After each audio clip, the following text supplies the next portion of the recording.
Hello students, welcome all of you. आज बच्चों दीक्षालय institute में हम जो टॉपिक पढ़ेंगे वो है स्ट्रेट लाइंस। तो बच्चों स्ट्रेट लाइंस के अंदर आज हम जो टॉपिक पढ़ेंगे वो हम पढ़ेंगे position of 2 points relative to a line. तो बच्चों जैसा कि ये कॉन्सेप्ट हमसे कह रहा है कि हमने पढ़ा position of 2 points relative to a line, तो यहां पर हमें करना क्या है बच्चों कि हमें 2 पॉइंट्स दिए जाएंगे और एक लाइन की इक्वेशन दी जाएगी। तो हमें यह बताना है कि जो पॉइंट्स हैं वो लाइन के एक ही साइड है और सेपरेट साइड है, तो ये हमें बताना है। यानी position of points relative to a line हमें यहां पर निकाल कर बतानी है कि अगर हम रिलेटिव टू अ लाइन देखेंगे तो उन पॉइंट्स की पोजीशन क्या निकल कर आएगी। अब देखेंगे कि वो लाइन के वन साइड में लाई कर रहे हैं या अदर साइड में लाई कर रहे हैं दोनों। सेकेंड हम ये देखेंगे कि सेम साइड है या अपोजिट साइड है। अब बच्चों सेम साइड है तो हम ये बता भी सकते हैं कि ओरिजिन वाली साइड है या नॉन ओरिजिन वाली साइड है। तो ये सारी चीजें अभी हम इसके अंदर पढ़ेंगे। तो बच्चों position of 2 points relative to a line में हम क्या करेंगे कि देखिए in this we check whether the 2 given points lie on same side or opposite side to a given line। तो यहां पर बच्चों हम चेक करेंगे कि वेदर द 2 गिवन पॉइंट, जो हमें 2 पॉइंट्स गिवन हैं वो लाइन की सेम साइड आ रहे हैं या फिर अपोजिट साइड आ रहे हैं। इतनी बात आपको समझ आई। In this we check whether the 2 given points lie on same side और opposite side of a given line. हम कैसे बताएंगे कि वो सेम साइड में आ रहे हैं या फिर अपोजिट साइड में आ रहे हैं निकलकर। अब देखिए कि इसे बताने के लिए हमें करना क्या है बच्चों। सबसे पहले तो हम यहां पर कंसीडर कर लेते हैं, consider a line of equation ax plus B Y plus C equal to 0। ax plus B Y plus C equal to 0। इसके बाद बच्चों हम क्या करेंगे, कोऑर्डिनेट्स ऑफ 2 गिवन पॉइंट्स।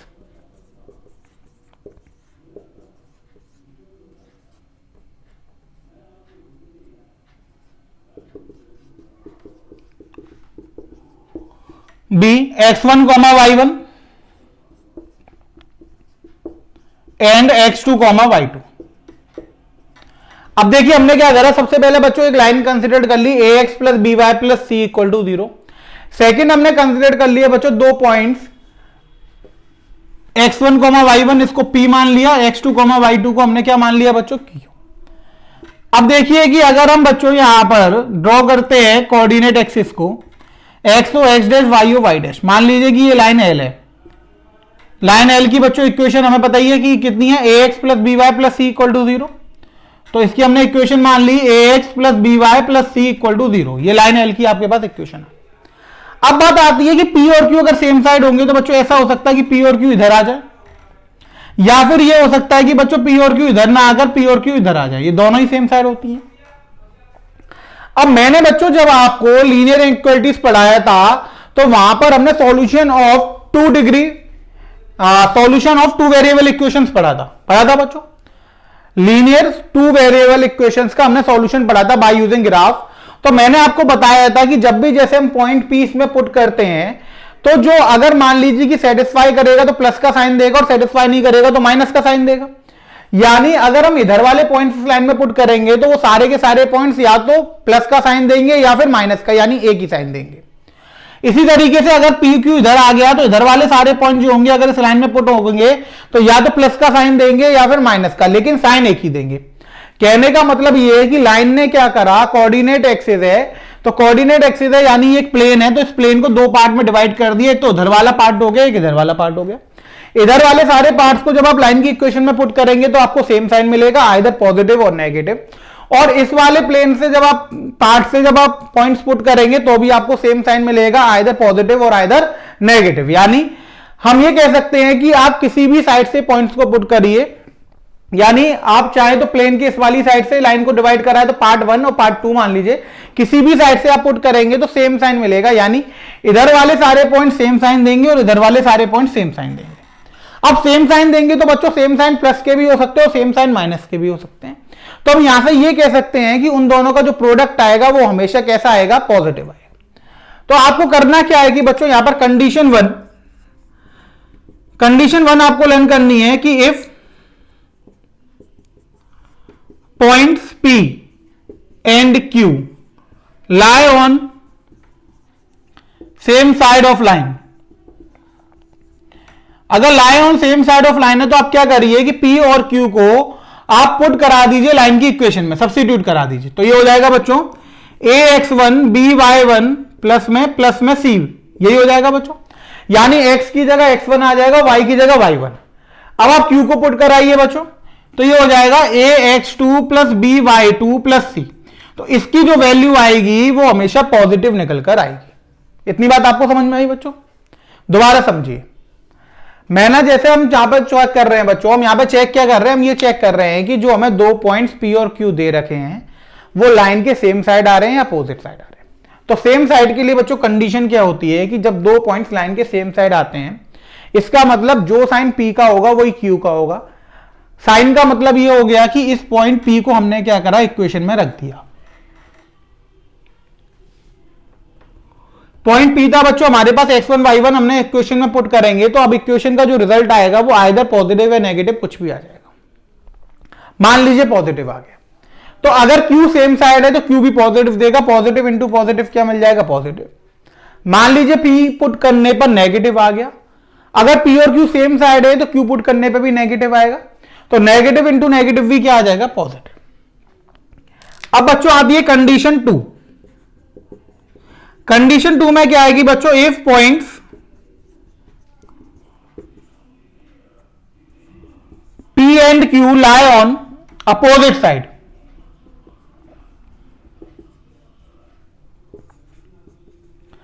अब अगर ये अपोजिट साइड में लाई कर रहे हैं, अपोजिट का मतलब हो गया कि अगर P इधर आ रहा है तो Q इधर आएगा, या वाइस वर्सा हो जाएगा कि P इधर आ जाएगा तो Q इधर आ जाएगा, तो ये अपोजिट साइड हो गए। यानी लाइन ने क्या करा था, प्लेन को दो पार्ट में डिवाइड कर दिया था, एक पार्ट में P एक पार्ट में Q। अब मान लीजिए P अगर पॉजिटिव देगा, इधर वाली साइड पॉजिटिव देगी तो इधर वाले क्या देंगे, नेगेटिव। मान लीजिए कि P अगर नेगेटिव देगा, इधर वाली साइड नेगेटिव देगी तो इधर वाले क्या देंगे, पॉजिटिव। यानी दोनों कैसे कैसे साइन देंगे, अलग अलग साइन देंगे। अब दोनों अलग अलग साइन देंगे, एक पॉजिटिव देगा एक नेगेटिव देगा, तो बच्चों क्या हो जाएगा, ax1 plus by1 plus c into में ax2 plus by2 plus c, ये जो है वो लेस देन 0 हो जाएगा। क्या हो जाएगा, लेस देन 0 हो जाएगा। यानी आपको कॉन्सेप्ट क्या याद रखना है कि सबसे पहले बच्चों हमें यह चेक करना था position of 2 points relative to a line. तो क्वेश्चन वो देगा कि एक लाइन की इक्वेशन दे देगा हमें, और हमें क्या दे देगा, 2 पॉइंट्स दे देगा। हमें चेक करके बताना है कि 2 पॉइंट जो है वो लाई ऑन सेम साइड है या फिर अपोजिट साइड है। इतनी आपको बात करनी है अभी, इतनी बात आपको समझे। अब बात आई कि आप फाइंड कैसे करेंगे। तो आप बच्चों लाइन की इक्वेशन को L कंसीडर कर लीजिएगा, पहले वाले पॉइंट को आप P मान लीजिएगा और दूसरे वाले पॉइंट को Q मान लीजिएगा। पहले वाले पॉइंट में x और y की जगह आप x1 y1 पुट कर दीजिएगा, यानी P पॉइंट को सब्स्टिट्यूट कर दीजिएगा लाइन L में। इसके बाद आप Q पॉइंट को सब्स्टिट्यूट कर दीजिएगा लाइन L में। सब्स्टिट्यूट करने पर जो वैल्यू मिलेंगी अब आप उनका प्रोडक्ट करिएगा। अगर उनका प्रोडक्ट पॉजिटिव आ रहा है, इन दोनों का प्रोडक्ट कैसा आ रहा है, पॉजिटिव आ रहा है, इसका मतलब हो गया कि लाइन जो पॉइंट्स हैं वो same side of a line में आ रहे हैं। यानी if P Q lie on a same side, तो क्या हो जाएगा, इन दोनों का प्रोडक्ट पॉजिटिव हो जाएगा। और अगर अपोजिट साइड में आएंगे तो इन दोनों का प्रोडक्ट क्या हो जाएगा बच्चों, उन दोनों का प्रोडक्ट नेगेटिव हो जाएगा। अब आपको करना क्या है कि पॉइंट पी को सब्स्टिट्यूट करना है लाइन एल में, फिर पॉइंट क्यू को सब्स्टिट्यूट करना है लाइन एल में। उन दोनों में सब्स्टिट्यूट करने के बाद जो वैल्यू मिलेगी उनका प्रोडक्ट कर देना है। प्रोडक्ट अगर पॉजिटिव आएगा बच्चों तो सेम साइड हो जाएगा, और प्रोडक्ट अगर नेगेटिव आएगा तो बच्चों डिफरेंट साइड हो जाएगा। इतनी बात आप सबको समझ में आ गई, क्लियर हो गया आपको कि हमने कैसे सॉल्व करा है बच्चों। यानी अगर प्रोडक्ट पॉजिटिव आएगा तो same side of a line हो गया, और प्रोडक्ट अगर नेगेटिव आएगा तो different side of a line हो गया, अपोजिट साइड हो गया। अब बात आती है बच्चों इसके बाद कि ओरिजिन वाली साइड आएगा या नॉन ओरिजिन वाली साइड आएगा। अब सेम साइड में क्या होता है कि सेम साइड में वो पूछेगा कि सेम साइड आ रहा है। अब आप देखेंगे अगर लाइन एल है तो ये ओरिजिन इधर आ रहा है बच्चों, और नॉन ओरिजिन वाली साइड ये होगा, ये वाली जो साइड कहलाएगी जिसमें ओरिजिन लाइट करेगा ये कहलाएगी ओरिजिन साइड। क्या कहलाएगी? Origin side. और ये वाली क्या कहलाएगी बच्चों? ये कहलाएगी आपके पास नॉन ओरिजिन साइड। अब बात आती है कि क्या O और P ओरिजिन वाली साइड आएंगे? तो बच्चों आपको कहना क्या है, अब पहले पॉइंट को O मान लीजिए, दूसरे पॉइंट को P मान लीजिए। अब पुट करा के देख लीजिए। अब आप 0 और P को पुट करा के देखेंगे। अब 0 और P अगर आपने दोनों पुट करा दिए तो बच्चों पहले वाला टर्म तो क्या हो जाएगा? C आ जाएगा खाली, और दूसरे वाले टर्म में क्या आ जाएगा? P पुट करके। अगर ये दोनों पॉजिटिव आ रहे हैं यानी ओरिजिन वाली साइड ही आ रहा है P, और अगर ये दोनों का प्रोडक्ट नेगेटिव आ गया यानी ओरिजिन वाली साइड नहीं आ रहा है P। तो वहां से आप पता लगा लेंगे। क्लियर हुआ बच्चों? अब मान लीजिए कि O और P अगर सेम साइड आ रहे हैं, तो अगर Q और P सेम साइड है तो दोनों ओरिजिन वाली साइड है, वरना दोनों नॉन ओरिजिन वाली साइड है। तो आप क्या करिएगा कि जब भी आपको किसी पर्टिकुलर पॉइंट को चेक करना हो कि जो ओरिजिन वाली साइड आ रहा है या नहीं आ रहा है, तो आप क्या करेंगे कि पहले वाले पॉइंट को ओरिजिन मान लेंगे और दूसरे वाले पॉइंट को क्या मान लेंगे? P मान लेंगे। तो वहां से आप ये निकाल सकते हैं कि दोनों पॉइंट सेम साइड आ रहे हैं या नहीं आ रहे। अगर सेम साइड आ रहे हैं तो इसका मतलब P क्या है? ओरिजिन वाली साइड आ रहा है। और अगर सेम साइड नहीं आ रहे, अपोजिट साइड आ रहे हैं, तो इसका मतलब क्या हो गया कि P नॉन ओरिजिन वाली साइड आ रहा है। क्लियर हुआ बच्चों? अब देखिए कि हम इसका एक क्वेश्चन करते हैं, उससे आपको आइडिया लगेगा। क्वेश्चन आता है बच्चों की are the point 3,4 and -2,6 lie on the same side or opposite side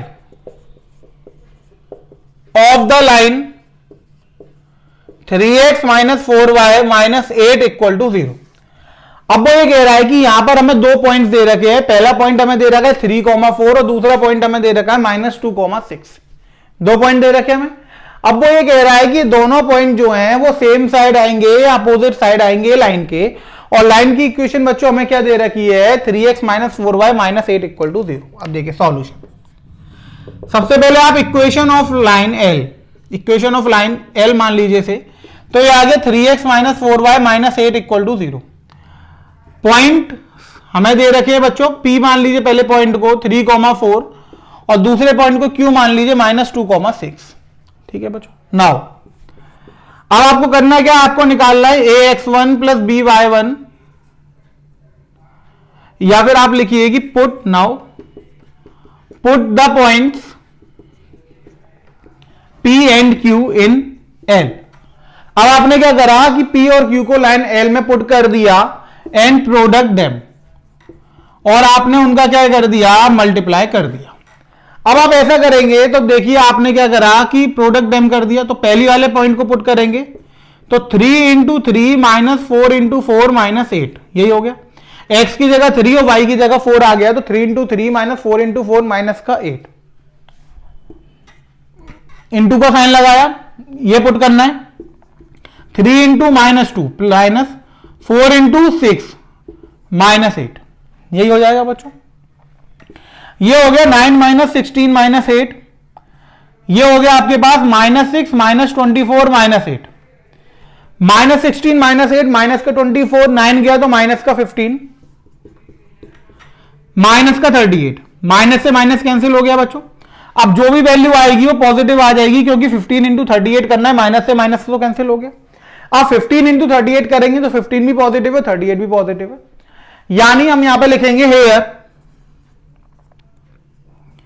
ax1 + by1 + c into में ax2 + by2 + c > 0। So points lie on same side of a line. अब हमें यहां से यह समझ में आ गया कि ये दोनों जो पॉइंट्स हैं वो सेम साइड में आ रहे हैं लाइन के। क्लियर हुआ बच्चों? किस में आ रहे हैं? सेम साइड में आ रहे हैं, यानी दोनों ही पॉइंट्स लाइन के एक ही साइड आ रहे हैं। अब वो दोनों पॉइंट्स हो सकता है कि ओरिजिन वाली साइड आ रहे हो, और ये भी हो सकता है कि दोनों पॉइंट जो है वो नॉन ओरिजिन वाली साइड आ रहे हो, लेकिन यहां से हमें ये पता लग गया कि > 0 आ रहा है। So points lie on same side of a line. इतनी बात आपको समझ में आ गई? अब बच्चों हम यही कह देते हैं कि आगे क्वेश्चन बढ़ा देते हैं कि if it lie on same side then find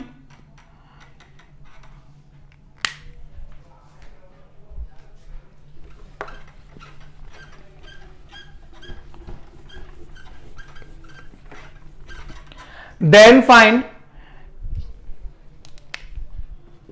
it is origin side or not। बात समझ में आई बच्चों? यानी अब यहां से ये आ गया कि वो सेम साइड आ रहे हैं, हमें पता लग गया। अब सेम साइड आ रहे हैं तो बच्चों वो पूछवा रहा है हमसे कि सेम साइड में वो ओरिजिन वाली साइड आ रहे हैं या नहीं आ रहे। अब आप क्या करिए कि एक पॉइंट सेम है बच्चों, ये तो मैं समझ में आ गया। अब एक पॉइंट तो आप ओ ले लीजिए 0,0, दूसरा पॉइंट आप पी ले लीजिए 3,4। इसको उठा के आप लाइन की इक्वेशन में पुट कर दीजिए। अब देखिए 0 -8, इसको आप पुट करेंगे तो 9 - 16, 3 × 9, 4 × 4 16 -8 इक्वल टू यही आ जाएंगे बच्चों।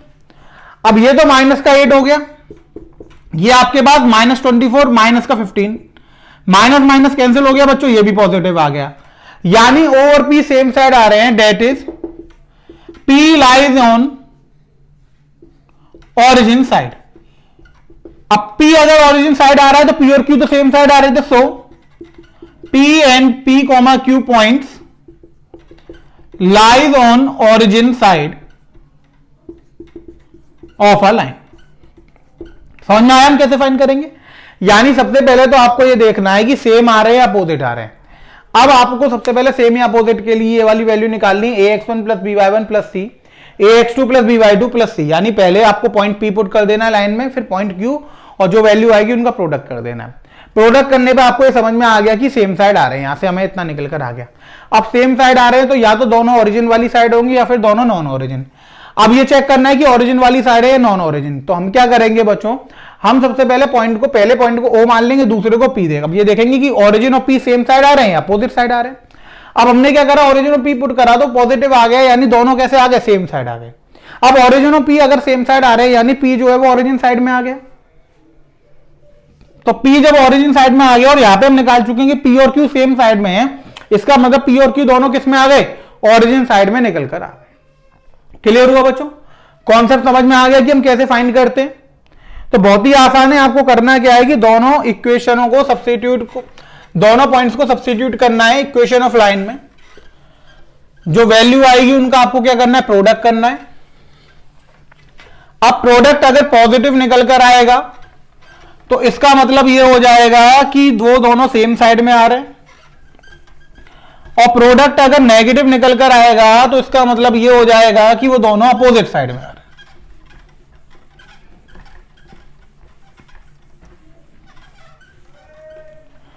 इतनी बात आप सबको समझ में आ गई बच्चों? यहां तक किसी को कोई दिक्कत तो नहीं है? इतना सबका क्लियर हो गया बच्चों? ठीक है। अब देखिए हम नेक्स्ट टॉपिक पर चलते हैं बच्चों। नेक्स्ट टॉपिक बहुत इंपॉर्टेंट टॉपिक है बच्चों। नेक्स्ट टॉपिक है distance of a point from a line.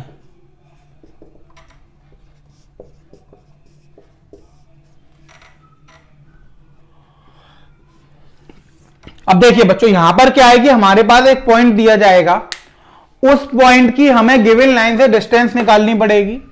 जब भी हम किसी पॉइंट की किसी लाइन से डिस्टेंस निकालते हैं, इसका मतलब हम यहां पे परपेंडिकुलर डिस्टेंस की बात कर रहे हैं। तो बच्चों हो क्या गया है यहां पर कि हमने क्या करा, एक पॉइंट P कंसिडर कर लिया x1, y1। एक लाइन बच्चों हमने L ली,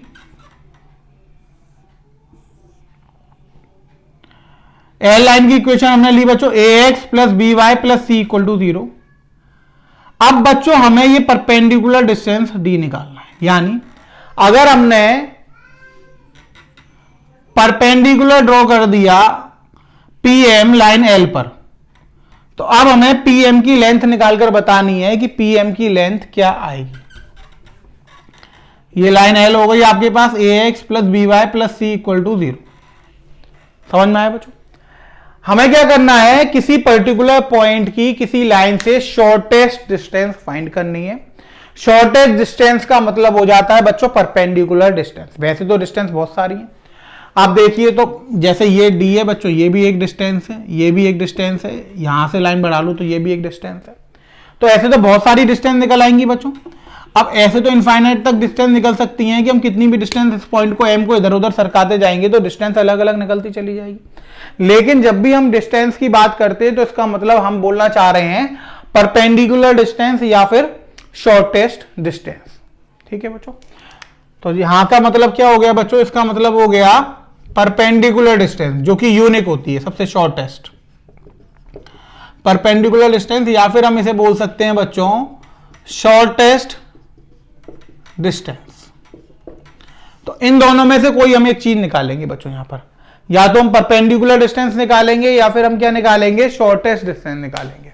जो सबसे छोटी डिस्टेंस होगी वो, या फिर परपेंडिकुलर। इसमें से हम कोई एक चीज यहां पर क्या करेंगे बच्चों, फाइंड करेंगे। अब बात तो एक ही है बच्चों, इसी के नाम है ये। अब हम निकालेंगे कैसे वो देखिए बच्चों। तो हमने क्या लिखा है यहां पर, हमने लिखा बच्चों consider a line L ax plus by plus c equal to 0 and a point p x1 comma y1, then the length of perpendicular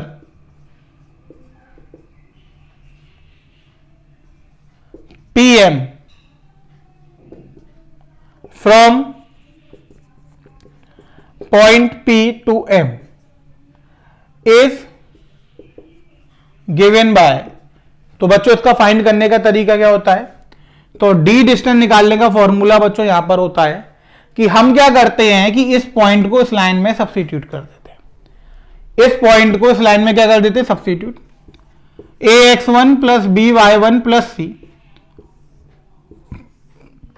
divide में क्या करेंगे बच्चों, x के कोफिशिएंट का स्क्वायर प्लस y के कोफिशिएंट का स्क्वायर।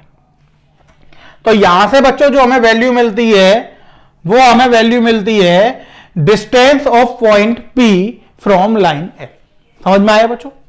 दोबारा समझिए कि हमें यहां पर एक पॉइंट P दिया जाएगा। पॉइंट P हमने मान लिया x1, y1, एक लाइन L दी गई है ax plus by plus c equal to 0। अब हमें पॉइंट P की लाइन L से परपेंडिकुलर डिस्टेंस फाइंड करनी है। तो उसके लिए बच्चों क्या फॉर्मूला होता है, मॉड लगाते हैं, क्योंकि डिस्टेंस हमेशा कैसी आती है, पॉजिटिव आती है। पॉइंट को हम लाइन में पुट करा देंगे तो ऊपर हो जाएगा बच्चों ax1 plus by1 plus C, divide denominator में आएगा बच्चों लाइन का इक्वेशन लेंगे, उसमें x के कोफिशिएंट का स्क्वायर प्लस y के कोफिशिएंट का स्क्वायर। क्लियर हुआ बच्चों? अब मान लीजिए कि if we find distance of line from origin, distance of line from origin. अब ओरिजिन से अगर बच्चों हम फाइंड कर रहे हैं तो इसका मतलब ये हो गया कि date is px1 y1 equals to 0,0। तो x1 की वैल्यू भी 0 हो गई और y1 की वैल्यू भी क्या हो गई, 0। यानी अगर हम p से डिस्टेंस फाइंड कर रहे हैं तो p पॉइंट हमने क्या लिया है, x1, y1 लिया है।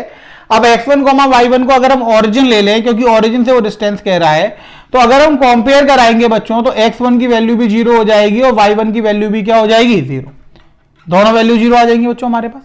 अब अगर हम यहां पे वैल्यू पुट कर देंगे तो d की वैल्यू कितनी हो जाएगी, देखिए x1 की 0 पुट करते ये 0, y1 की वैल्यू पुट करते ये 0। तो यहां पे ऊपर तो बच्चा मॉड का c, नीचे रूट लग रहा है तो बच्चों पॉजिटिव वैल्यू ही आएगी, यानी पूरे पे मॉड लगाने की दिक्कत नहीं है। तो यहां से हम इसे लिख सकते हैं d equals to mod of c over under root में a square plus b square. Clear हुआ बच्चों?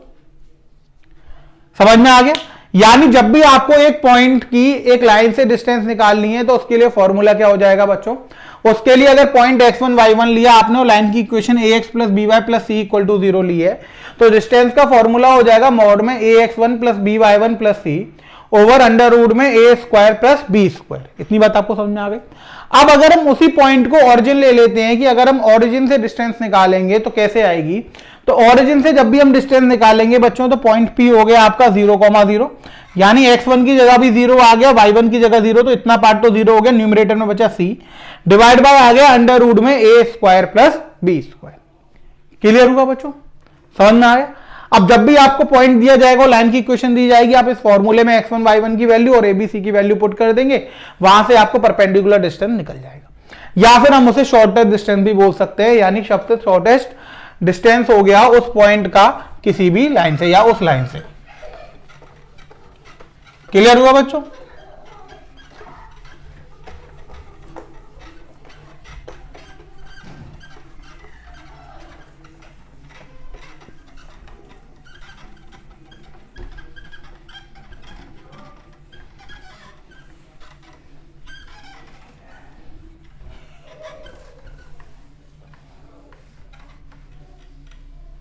इतनी बात आपको समझ में आ गई। अब एक क्वेश्चन देखते हैं बच्चों में इससे रिलेटेड कि क्या क्वेश्चन है, हम उसे कैसे सॉल्व करेंगे। तो बच्चों हमने क्वेश्चन लिया, find the distance between the line 12x minus 5y plus 9 equal to 0 and the point 2,1। अब पॉइंट बच्चों हमने ले लिया 2,1 और लाइन की इक्वेशन हमने ली है 12x minus 5y plus 9 equal to 0। अब इस पॉइंट की इस लाइन से डिस्टेंस निकालनी है।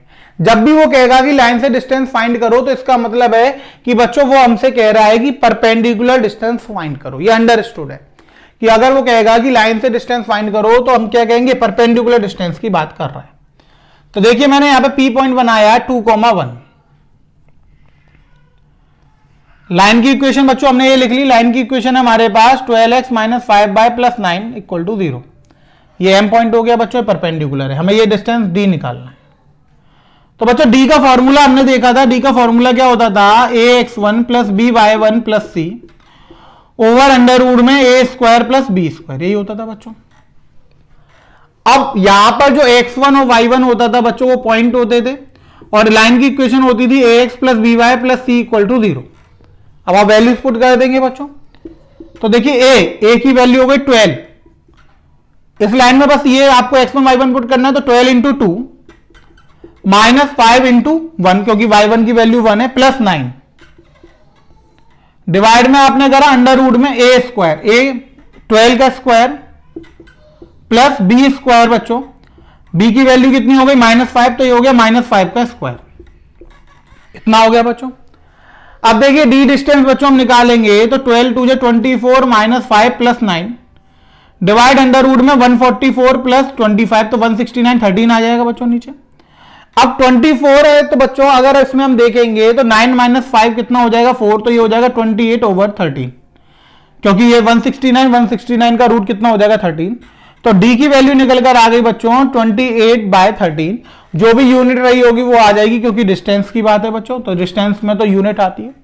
तो आपके पास आ गया 28/13 यूनिट। क्लियर हुआ बच्चों। यानी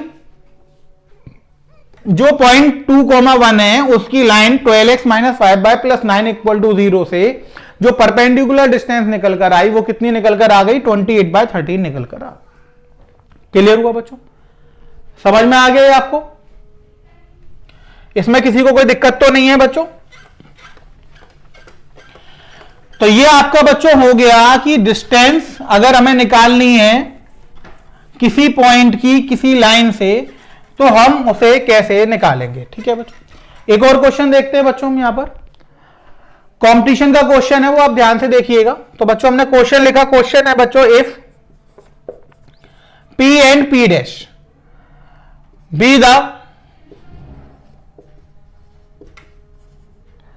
perpendicular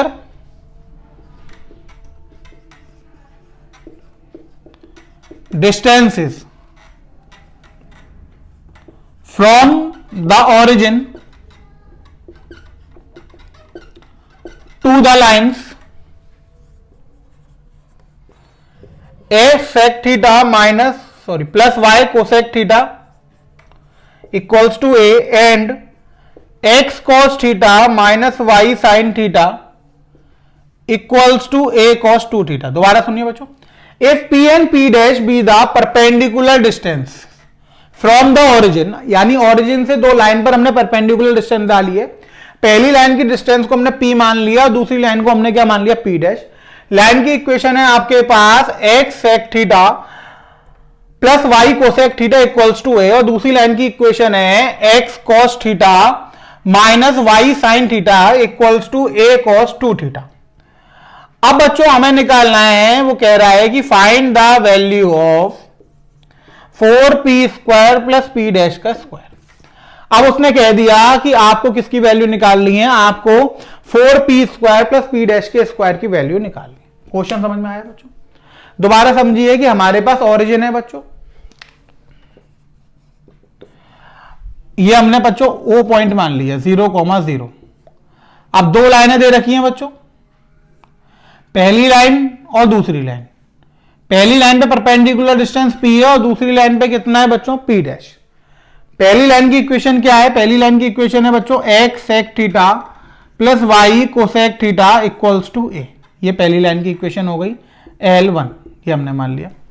दूसरी लाइन बच्चों हमने ये मान ली L2 की इक्वेशन हो गई बच्चों x cos theta minus y sin theta equals to a cos 2 theta. Origin से बच्चों हमने क्या करा? परपेंडिकुलर डिस्टेंस करा, तो ये डिस्टेंस p है और ये कितनी है? p dash. अब हमें वैल्यू निकालनी है 4p square plus p dash के स्क्वायर की। अब देखिए सबसे पहले बच्चों हम सॉल्यूशन में p की वैल्यू निकालेंगे।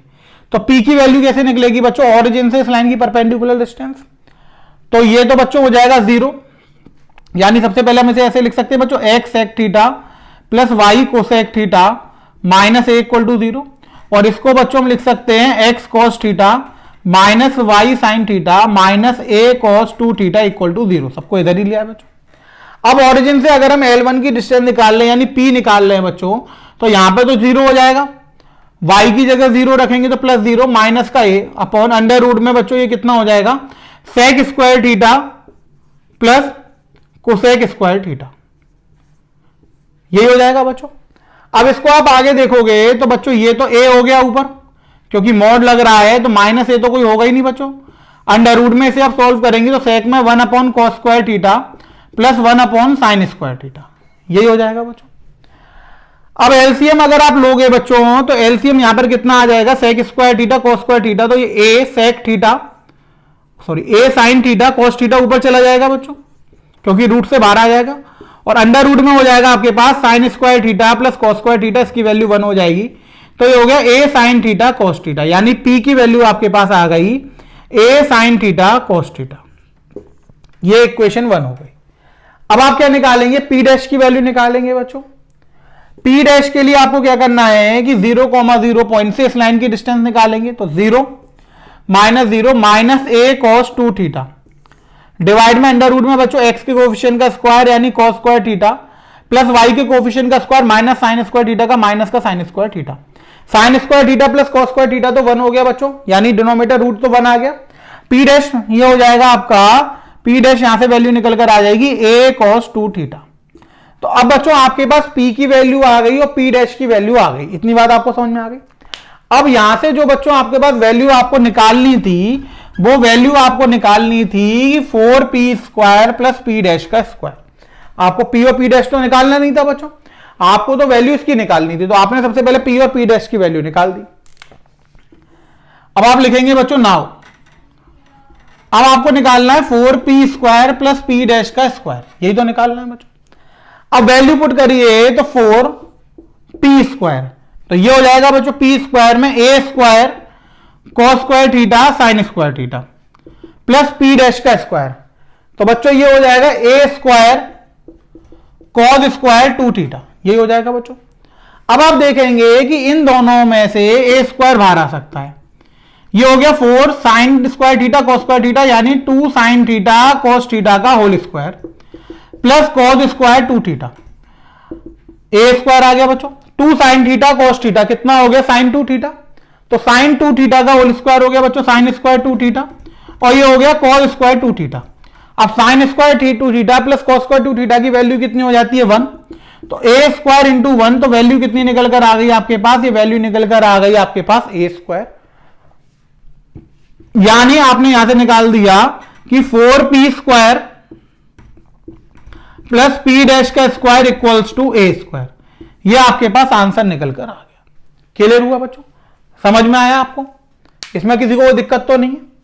दोबारा समझिए, वो ये कह रहा था बच्चों कि हमें 2 लाइन से रखी थी, इन दोनों लाइंस पर हम परपेंडिकुलर से और ऑरिजिन से परपेंडिकुलर ड्रॉ कर रहे थे। तो पहली वाली लाइन की जो डिस्टेंस थी वो p थी और सेकंड वाली लाइन की डिस्टेंस p डैश थी। हमने ऑरिजिन से परपेंडिकुलर ड्रॉ कर दिया बच्चों, पहली वाली लाइन की डिस्टेंस p आ गई a sin theta cos theta, second वाली लाइन पर आ गए तो p डैश आ गया a cos 2 थीटा। अब उसने कहा था कि आपको वैल्यू निकाल के दिखानी है 4p square plus p dash के स्क्वायर की, तो हमने यहां पे क्या करा? p की वैल्यू पुट कर दी और p डैश की वैल्यू पुट कर दी, तो 4p का स्क्वायर प्लस p डैश का स्क्वायर। ये बच्चों 4 अंदर चला गया, स्क्वायर हमने कॉमन ले लिया, तो 4 को हम 2 लिख सकते हैं, 2 का स्क्वायर, साइन का स्क्वायर और कॉस का स्क्वायर, तो 2 sin थीटा cos थीटा का स्क्वायर हो गया, sin 2 थीटा का स्क्वायर आ गया, ये हो गया cos स्क्वायर 2 थीटा। अब हमें पता है कि sin square theta plus cos square theta की वैल्यू 1 होती है, तो sin square 2 theta plus cos square theta की वैल्यू 1 हो गई। 1 का इंटू अगर हम a स्क्वायर में करेंगे तो वैल्यू कितनी आ गई a स्क्वायर। तो यहां से हमें पता लग गया कि बच्चों 4p square plus p dash के स्क्वायर की वैल्यू कि आंसर कितना आएगा हमारे पास, तो ये हमारे पास आंसर निकल कर आ जाएगा a स्क्वायर। तो 4p square plus p dash का स्क्वायर इक्वल्स टू कितना आ गया हमारे पास, ये निकल कर आ गया आपके पास a स्क्वायर। क्लियर हुआ बच्चों, सबको समझ में आ गया distance of a point from a line. अब बच्चों ये तो हो गया कि distance of a point from a line, यानी अगर हमें एक पॉइंट की डिस्टेंस किसी लाइन से निकालनी है तो हम कैसे निकालेंगे बच्चों, ये तो वो कॉन्सेप्ट हो गया।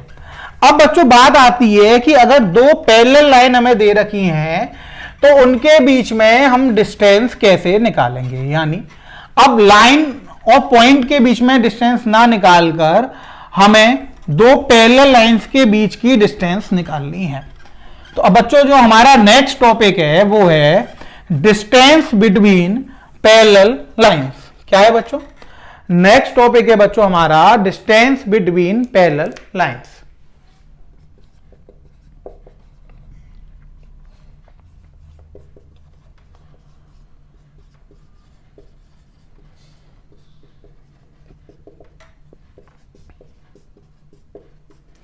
अब देखिए बच्चों, अब हमें निकालना है डिस्टेंस बिटवीन पैरेलल लाइंस। दो पैरेलल लाइंस के बीच में डिस्टेंस कैसे निकलेगी। देखिए, तो सबसे पहली लाइन तो बच्चों हमने ये मान लिया कि दो पैरेलल लाइन है, वो ये है।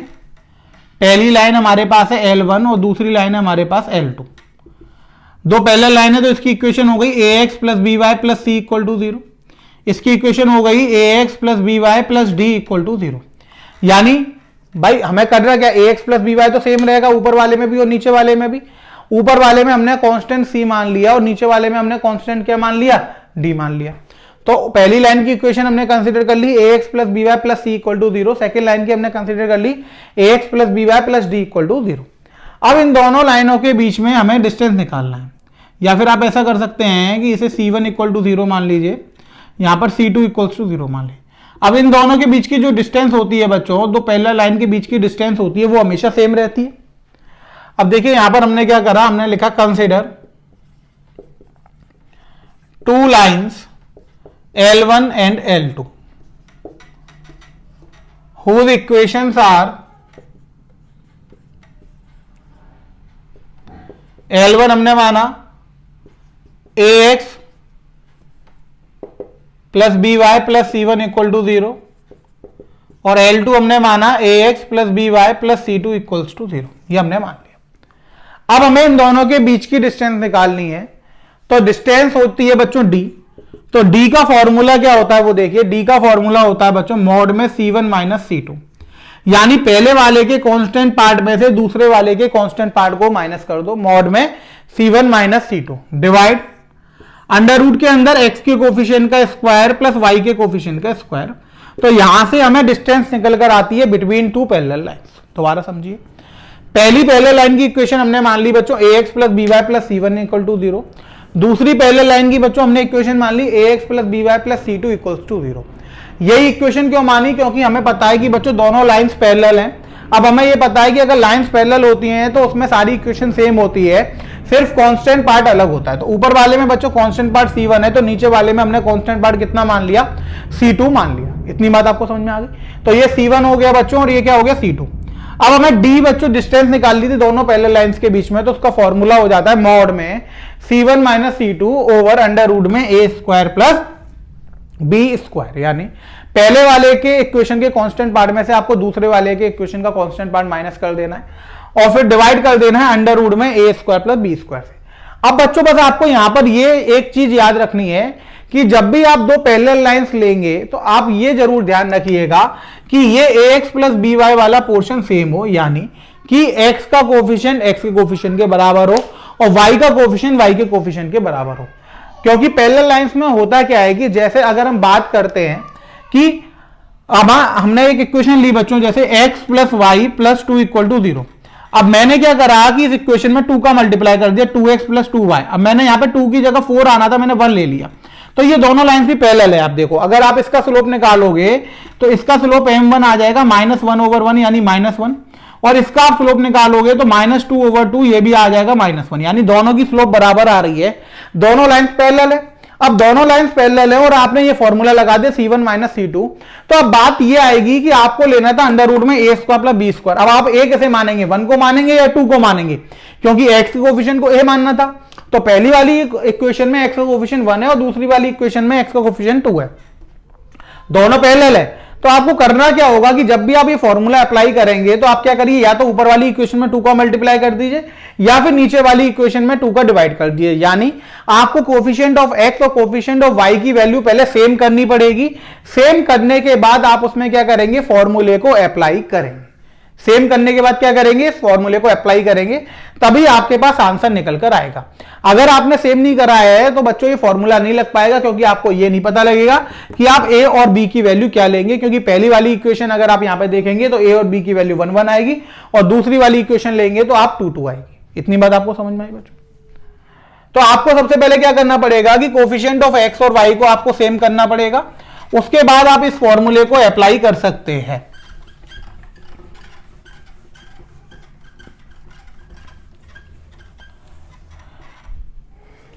इतनी बात आप सबको समझ में आ गई बच्चों? अब देखिए कि मान लीजिए हम एक क्वेश्चन लेते हैं बच्चों। क्वेश्चन हमने लिया, find the distance between the lines 3x - 4y + 9 = 0 and 6x - 8y - 15 = 0। अब ये दो लाइन दी है बच्चों। पहली लाइन हमने L1 ली तो ये आ गई 3x - 4y + 9 = 0। दूसरी लाइन हमने L2 ली तो ये आ गई 6x - 8y - 15 = 0। अब इन दोनों लाइंस में हमें बच्चों क्या निकालना था, डिस्टेंस निकालना था। पहली वाली लाइन की स्लोप बच्चों हमने देखी तो m1 ये आ गया -3/-4 यानी 3/4, तो m1 की वैल्यू आ गई 3/4। दूसरी लाइन की इक्वेशन देखेंगे बच्चों m2 तो -6/-8, तो ये भी आपके पास 3/4। यानी ये तो समझ में आ गया कि लाइन L1, यहां पे आप लिखेंगे कि line L1 is parallel to line L2। यानी अब आपको पैरेलल का फॉर्मूला लगाना है। तो आप क्या करिए, इस इक्वेशन को सबसे पहले क्या करिए, कोफिशिएंट सेम करिए। यहां पे x का कोफिशिएंट 3 है और यहां पर x का कोफिशिएंट 6 है, तो आप या तो इसको 2 से डिवाइड कर दीजिए या फिर इसमें 2 का मल्टीप्लाई कर दीजिए। तो हम इसमें 2 का मल्टीप्लाई कर देते हैं बच्चों। तो हमने लिखा मल्टीप्लाई L1/2। तो L1 लाइन की इक्वेशन हो गई बच्चों 6x - 8y + 18 = 0 और L2 लाइन की इक्वेशन हो गई बच्चों आपके पास 6x - 8y - 15 = 0। अब दोनों के कोफिशिएंट सेम हो गए। अब d का फॉर्मूला लगा सकते हैं आप, मॉड में C1 - C2। C1 कितना है 18 - C2 -15 अपॉन अंडर रूट में x के कोफिशिएंट का स्क्वायर प्लस y के कोफिशिएंट का स्क्वायर। 18 + 15 कितना हो गया बच्चों 33 अपॉन अंडर रूट में 36 + 64, ये आपके पास 10 आ गया। तो बच्चों ये हो गया 33/10। तो ये आपके पास वैल्यू आ गई 18 + 15 33 बच्चों 100 हो जाएगा। 100 का रूट कितना आ जाएगा 10 आ जाएगा। तो यहां से d की वैल्यू जो आपके पास निकल कर आएगी बच्चों, वो आपके पास निकल कर आएगी 3.3 यूनिट। यानी इन दोनों पैरेलल लाइंस के बीच की जो डिस्टेंस होगी वो कितनी हो जाएगी बच्चों 3.3 यूनिट हो जाएगी। क्लियर होगा बच्चों? समझ में आ गया आपको कि बहुत ही इंपॉर्टेंट टॉपिक था बच्चों। अगर हमें किसी पॉइंट की किसी लाइन से परपेंडिकुलर डिस्टेंस निकालनी हो तो हम कैसे निकालेंगे बच्चों, बहुत ज्यादा इंपॉर्टेंट टॉपिक था बच्चों। सेकंड जो इंपॉर्टेंट टॉपिक है बच्चों जो आपने देखा वो ये देखा कि अगर हमारे पास पैरेलल लाइन दे रखी है तो हम उनके बीच का डिस्टेंस कैसे निकालेंगे। तो ये आपको क्लियर हो गया बच्चों, इसमें कहीं कोई दिक्कत तो नहीं है, इसमें सबको समझ में आ गया बच्चों। तो आज की क्लास में बच्चों हमने बहुत सारे इंपॉर्टेंट टॉपिक्स पढ़े। पहला हमने पढ़ा रिलेटिव टू अ लाइन, यानी अगर हम पॉइंट की पोजीशन देख रहे हैं रिलेटिव टू अ लाइन तो वो हम कैसे देखेंगे, बहुत ज्यादा इंपॉर्टेंट टॉपिक था बच्चों को। सेकंड आपने देखा कि डिस्टेंस कैसे हम निकालते हैं किसी पॉइंट की किसी लाइन से, परपेंडिकुलर या शॉर्टर डिस्टेंस, पैरेलल लाइंस के बीच में हम कैसे निकालते हैं। तो आज की क्लास बहुत इंपॉर्टेंट थी बच्चों। जितना भी मैंने आपको पढ़ाया है वो आप एक बार वीडियोस को दोबारा देख लीजिएगा। जितने भी मैं आपको एग्जांपल्स करा रहा हूं वो आप कॉपी पे जरूर करिएगा, क्योंकि कॉपी पे करने से आपका क्या होगा कि याद रहेगा आपको कि हमने कैसे करा था। देखने और करने में इफेक्ट होता है बच्चों। मैं सॉल्व कर रहा हूं और आप सॉल्व करेंगे तो उसमें आपका कॉन्फिडेंस बहुत ज्यादा बढ़ेगा, क्योंकि मेरे सॉल्व करने से क्या होगा, कैलकुलेशन भी मैं कर रहा हूं, आपको ऐसा लगेगा सबको समझ में आ रहा है, लेकिन जब आप सॉल्व कर लेंगे तो आपका कॉन्फिडेंस बहुत इंप्रूव होगा। यानी आपको यह पता लगेगा कि कहां आप गलती कर रहे हैं और गलती आप तुरंत ठीक कर लेंगे, क्योंकि अभी आपने तुरंत पढ़ा हुआ है, तो वहां से कॉन्फिडेंस लेवल आपका जनरेट होगा। क्लियर हुई बच्चों आज समझ में? तो जितना मैंने आपको पढ़ाया आप उतना पढ़ लीजिएगा। फॉर्मूले जो जो मैं आपको लिखवाता जा रहा हूं वो सब आपको लर्न करने, क्योंकि आप देखेंगे कि कोऑर्डिनेट में मेनली फॉर्मूले बेस्ड ही क्वेश्चन आते हैं। तो आज की क्लास बच्चों हम यहीं रोकते हैं। Thank you students.